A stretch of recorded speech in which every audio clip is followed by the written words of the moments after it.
Now at 6, an early morning raid at his Fort Lauderdale home, an arrest, and an appearance in federal court for longtime Trump associate Roger Stone. I will plead not guilty to these charges. I will defeat them in court.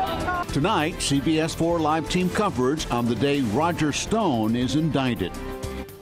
It was a chaotic scene, to say the least, outside the federal courthouse in Fort Lauderdale when Roger Stone emerged after posting a $250,000 bond. Stone was arrested in connection with the special counsel's Russia probe and charged in a 7-count indictment.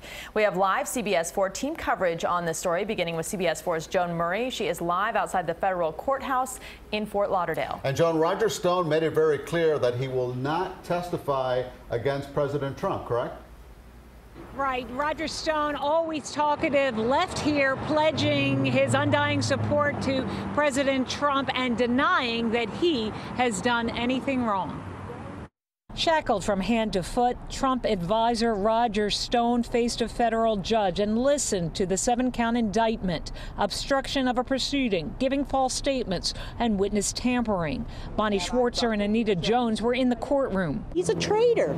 It's time that he gets what he wanted, and I loved seeing him in shackles. He's a designated liar. He's a self-appointed liar. He defines himself as a liar. Trump's little laptop right there.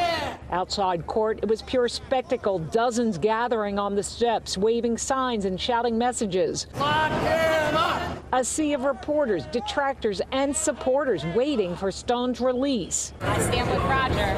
I'm sorry. Stand with Roger. Then Stone, who's never shied away from a camera, strolled out of the courthouse, stepped in front of the microphones, and proclaimed his innocence. I will plead not guilty to these charges. I will defeat them in court. I believe this is a politically motivated investigation. I am troubled by the political motivations of the prosecutors. The longtime Trump advisor, the latest casualty in the Robert Mueller probe into the Russian government efforts to interfere in the 2016 presidential election. Stone pledged his loyalty to the president. I think he is doing a great job of making America great again. Stone capped off his comments with a gesture reminiscent of President Richard Nixon after he resigned and left the White House in 1974. Walking to his attorney's office, Stone kept answering reporter questions, including mine. None whatsoever. Mr. Trump at this point?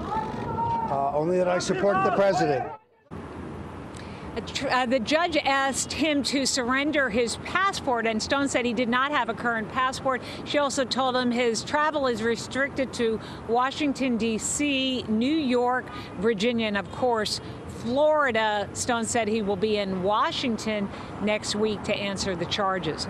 Live in Fort Lauderdale, Joan Murray, CBS 4 News.